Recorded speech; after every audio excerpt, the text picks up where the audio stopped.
Welcome back, Defenders. Jake here. So we need to follow up on the Black Sea Fleet headquarters strike that happened last week. Because Ukraine is saying 34 Russian Black Sea Fleet officers, including the commander, were killed in this strike. So this is what Ukraine says. Last week's strike against the Russian Black Sea Fleet headquarters in Sevastopol killed 34 officers, including the fleet's commander, and injured 105 more soldiers. So this strike occurred on Friday morning. The building was packed full of people. It was struck with at least 2 Storm Shadow or Scalp cruise missiles. And the claim, this is a very big claim, the claim is that Admiral Viktor Sokolov, the commander of the Black Sea Fleet, was in the building and was successfully killed. But the Russians don't want to talk about this, don't want to admit this. This morning, Defense Minister Sergei Shoigu held his, evil lair daily meeting, and there's Sokolov on the big screen, calling in, pretending like his headquarters and alternate command post weren't destroyed last week. So either he's still alive, and Ukraine's intelligence is incorrect, or he's definitely dead, and they're using a fake video or fake image to pretend like everything's normal. I'm inclined to believe that he's actually dead, and Russia's just lying about it. That would fit Russia's pattern of behavior, but there is a possibility that Ukraine's intelligence is incorrect. This building definitely had people in it on Friday morning. There's lots of civilian pictures and videos. Ambulances were on the scene, taking away bodies and injured people, so somebody died in that building on Friday morning. But the Russians aren't prepared to admit that it was the Black Sea Fleet commander. Either way, it was incredibly foolish for so many high-ranking military officers to congregate in the most obvious place in the world. They thought they were safe. They thought their air defenses were impenetrable. But here's a cartoon I want to share with you guys. All right, we need ideas how to get the Black Sea Fleet back on track. More caliber strikes, a naval landing, not holding high-level meetings in our regular headquarters. Yeah, the Russians are this dumb. How Russia's salary woes helped Ukraine strike the Black Sea Fleet headquarters. According to Ukrainian partisans, recruiting Russian officers to help plan the devastating missile attack on Russia's Black Sea Fleet was made easier by the fact many hadn't been paid by the Kremlin. So I know this is common with mobilized men and conscripts. They're not being paid, their salaries are being stolen by their commanders. But for high-ranking Russian officers that work in the Black Sea Fleet headquarters, I definitely think there's a major or colonel somewhere unhappy with his compensation, willing to take a kickback from Ukrainian intelligence in order to let them know when the Black Sea Fleet commander will be in his office. Either way, this was supposed to be, according to critics of Ukraine's tactics, a Pearl Harbor moment that would trigger World War III. That's the incendiary kind of language that some people, Elon Musk, keeps using on social media. And what was the response? What was Putin's response? Basically nothing. Odessa port infrastructure damaged in Russian overnight missile attack, 1 injured. So to look tough, Russia decided they wanted to blow up Hotel Odessa. This is a very tall building on the coastline, very noticeable. It's a landmark in the city. And the Russians deliberately targeted it. Now, the hotel was empty. It wasn't being used. It's not safe to have occupants there, given how careless Russia is with their missiles. But Russia decided to blow up the hotel and claim that 300 high-ranking NATO officers were using this as a command headquarters. It's nonsense. It was just an empty hotel. But 2 other civilians were killed in the night as Russia launched 19 Shahed drones, 12 caliber cruise missiles, and 2 Onyx supersonics. Ukraine's air defenses are pretty good, but given Odessa's proximity to the coast, it's still incredibly difficult to intercept 100% of these missiles. For a report on the ground in Odessa, here is Ukrainian Member of Parliament Oleksiy Goncharenko. Here is his report from the city. Hello from Odessa, and here you see port of Odessa, and this is this hotel, former Hotel Kempinski, then it was called Odessa, which was closed many years ago and which did not work, and this hotel was hit this night by a Russian attack, missile attack and drone attack. This night was very tough in Odessa. 19 drones, 14 missiles attacked our city. Thanks to Ukrainian air defense, all drones and 11 missiles were intercepted. But several objects are hit, including this hotel, and it is mostly destroyed. Also, because of the explosion in the port, several tugs were damaged. We are standing strong. We are standing tall and proud. We are Odessa. We are not afraid of Russia, and we will win this war. Odessa stands strong, but Russia still successfully continues to destroy their port infrastructure. But ships are still getting through. 17,000 tons of grain reached Turkey with the bulk carrier, the Aroyat. So there still are civilian ships willing to go to Odessa to pick up grain in order to get it out to the rest of the world. Despite Russia's best attempts, their blockade is a joke, their Black Sea fleet is in shambles, and they can't stop the grain from getting out. And Ukraine every day is coming up with new ideas. We've seen these drone boats that glide on top of the water. But I myself had this thought. What if they could come up with a submersible that could approach these ships and sink them from under the water? So here's a video put out by Ukraine of a new prototype. And as you can see from the video, most of this drone is submerged. If these drones can approach the ships without being spotted earlier, they have a better chance of successfully hitting their targets. It's all about trial and error. If something's not working, Ukraine is willing to come up with a new idea, a new design. They're willing to innovate and adapt. And eventually, they're going to get every Russian warship in the Black Sea. Here's an interesting satellite image showing the entrance to the harbor in Sevastopol. Russia is so paranoid and vulnerable, they've got multiple layers of barriers, different kinds of barriers spread out at the entrance to the harbor. How effective is it all? Well, it's not going to stop air drones and missiles, but yeah, it might slow down these submersible drones. So let's give an update on the pending U.S. government shutdown. With a government shutdown just days away, Congress is moving into crisis mode.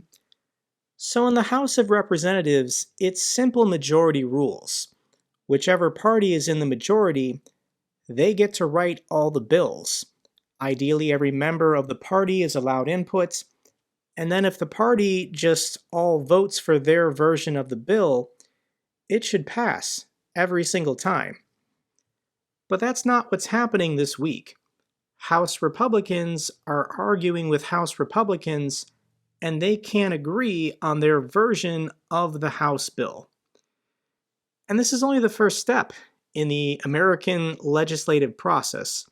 The Senate has to pass their version of the bill as well. It goes to a joint committee for compromises. Both chambers then have to agree and vote on the compromise bill before it can be sent to the president to be signed. You guys in Europe with your parliamentary systems, it's a lot simpler. only having one chamber.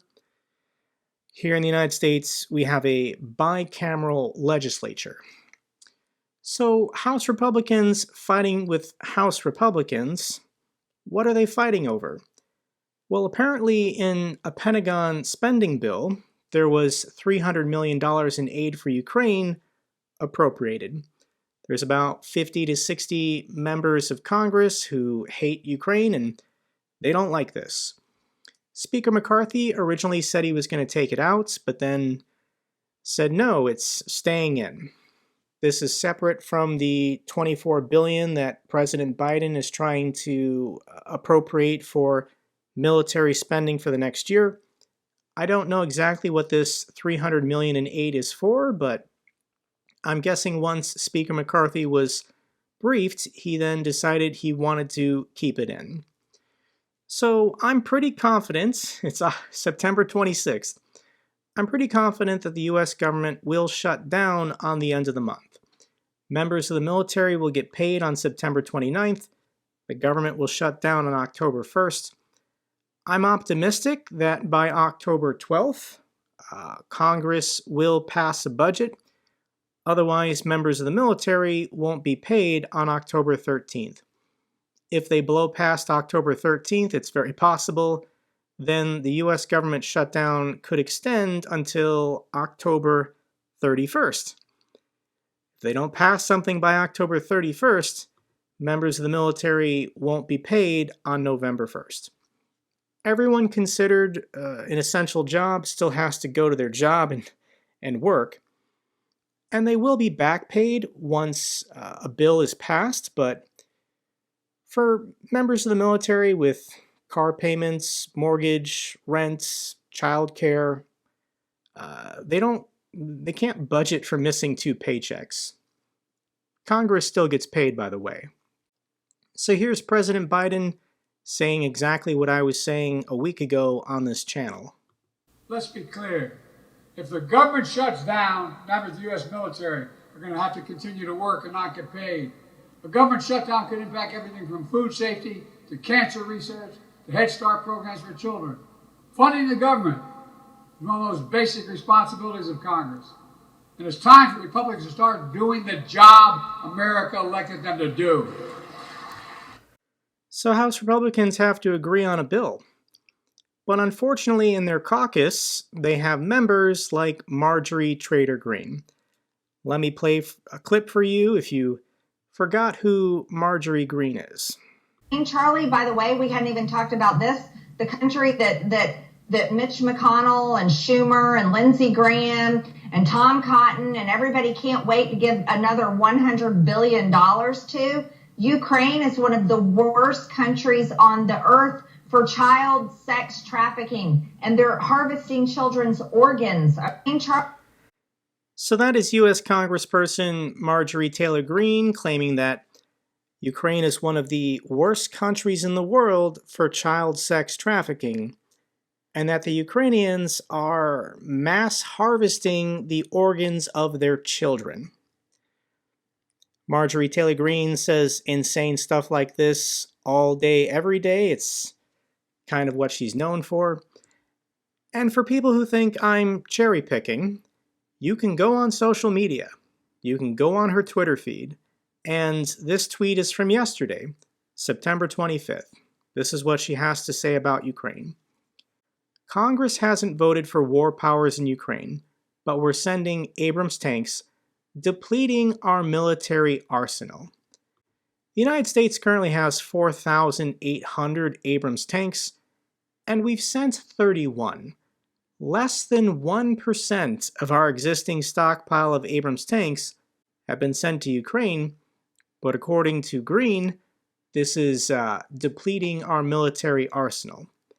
Every day under Biden's leadership, the threat of World War III looms larger, and our vulnerability on the world stage deepens. This narrative of if we stand up to Russia and we support Ukraine, this will trigger World War III. That's Kremlin propaganda. That is Russian disinformation that Marjorie Taylor Greene spreads every single day. All caps, no money to Ukraine. She's not saying we need accountability in the monies being sent to Ukraine. It's just a flat no. People like Marjorie Taylor Greene are willing to shut down the US government. They're willing to defund the Pentagon as long as they can help Russia win this war. But here's the truth. Marjorie Taylor Greene will never talk about the children of Russia currently being indoctrinated and brainwashed, dressed up as soldiers, being taught every day in school to hate the United States, to hate the West, to hate NATO, that everybody living in the West are Nazis who need to be killed. And this is what Putin is training all of these children for: a restoration of their 1914 imperial borders. This is what Putin and the oligarchs want. Anything that once ever belonged to Russia, the Kremlin says they want back. They're starting with Ukraine. If they can win in Ukraine, they'll Russify the people, turn Ukraine's children into soldiers, and then send them to the next country. These wars will never end unless we stand up to the Russians today and help Ukraine win this war. Torture and cover-up is Russian policy in Ukraine, says UN expert. Up to 90% of Ukrainian captives report being abused. This is a genocide. What is happening in Ukraine, Russia states it every day on television, that anyone who chooses to identify as Ukrainian, they will be killed. Their children will be taken, they'll be sent to Siberia and handed off to strangers. Anyone in the world, anyone in the US government who doesn't call out this absolute evil is obviously working for the Russians. Here's a post I just want to mention to you guys. The city of Izium was liberated a year ago. Ukraine found mass graves, and just yesterday, it took a year. The final reports on all of the bodies found in these mass graves: 194 men, 215 women, 5 children. These bodies found in these mass graves in Izium were missing limbs, missing genitals, head and chest injuries, rib fractures, and signs of strangulation. There are more mass graves throughout the occupied territories. Whatever a Russian soldier wants to do to a woman or a child or an elderly person, there's no accountability. It's a genocide. What's happening to Ukrainian civilians is reprehensible, and anyone who doesn't call out this evil is fueling it. They're part of it. They're a willing participant. But the free and democratic world is going to fight back. The United States is offering Poland a $2 billion loan to support its defense modernization. So Poland's not messing around. Given their history with the Russians and everything that they've suffered the last 100 years, they know that if, for whatever reason, Russia can succeed in Ukraine, then Poland is next. So Poland's been on a buying spree, and it looks like the United States is going to help them. A $2 billion loan, probably at a good interest rate. They can pay it back over the next decade. But I imagine a lot of this money is going to be spent with US defense contractors. It's a win for Poland, a win for Ukraine, a win for the United States. And concerning these headlines, especially over Ukrainian grain and Polish farmers, I think this is going to blow over after the Polish parliamentary elections on October 15th. Given it's an election cycle in Poland, their politicians are just being very sensitive to their voters, especially farmers. That's why we're seeing these statements from their prime minister, and I think this will blow over. Pound for pound, given the size of their economy, nobody has done more to support Ukraine than Poland. They're a true ally, a true friend. So I think after October 15th, these headlines concerning tension between Ukraine and Poland will dissipate. What else is going on? The United States announced a $522 million assistance package to strengthen Ukraine's energy grid. The Russians are already signaling that they're stockpiling missiles to go after Ukraine's energy infrastructure again this winter. It didn't really work last winter, but Russia's not really good at coming up with new ideas, so the United States is doing what they can to help Ukraine modernize and harden and secure their energy grid for this winter. And the Abrams tanks have arrived. This is confirmed by President Zelensky. The decision to provide Abrams tanks to Ukraine represented a U-turn, as American defense officials had repeatedly said they weren't suited for Ukraine's needs. So the training took place in Germany. The Ukrainian forces graduated their training. The tanks are now in Ukraine. I think the Ukrainian military is very excited to get these tanks on the front lines because they have a firing range of 4 kilometers. They can launch incendiary or explosive rounds, depleted uranium rounds, from 4 kilometers away. So we're going to get the first pictures and videos of Abrams tanks on the battlefield, probably in the coming weeks. Putin's war machine risks running out of fuel, so Russia is banning the export of gasoline and diesel. You might have seen these headlines, but Russia makes more money from exporting their gas and diesel to other countries. This is causing severe shortages domestically for ordinary Russians. Prices are going up. Some gas stations in Russia are just completely running out of fuel and can't get resupplied. So Putin has put a temporary moratorium on gas and diesel exports. I don't know. This could be something. Let's hope it's a bigger issue for Russia. And this image is hilarious. This is the price of gasoline per 0.9 liters in Russia. Here in the United States, we measure gasoline in gallons, but the rest of the world, you measure gasoline in full liters. This is shrinkflation. Russia is embarrassed by the skyrocketing price for their own fuel, so they're trying to hide it from their people by posting the price per 0.9 liter for gasoline. That's pretty good. Final couple feel-good clips. The first one is a Ukrainian defender who lives close to the war zone, and he wants to share with you his home security system. Так, вертаюсь додому, покажу вам систему, так як живу один. Як то кажуть, моя сигналізація на війні, да? Для того, щоб ніхто чужий без мене в дом не зайшов, у мене тут все забито на маленький гвоздик. Ось його, майже не видно. Поэтому його треба убрати, без нього ви двері не відкриєте. Точніше, як відкриєте, на це буде одноразова акція. Убираю гвоздик. Аккуратненько відкриваємо двері. А тут отакий сюрприз. Поправляємо и убираем шнурочек. И до следующего выхода из дома. Пользуйтесь. He rigged a grenade to go off if anyone breaks down his door. Final feel-good clip is 2 Ukrainian boys, Sasha and David, trying to fundraise for the armed forces of Ukraine.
We've got a young Bill and Ted here. That's all for this update video. Glory to Ukraine, glory to the heroes. If you found this video informative, give me a thumbs up. Best way to support the channel. Comments and questions, let me know down below. I love hearing from you guys. Till the next video, keep defending the truth, keep defending democracy.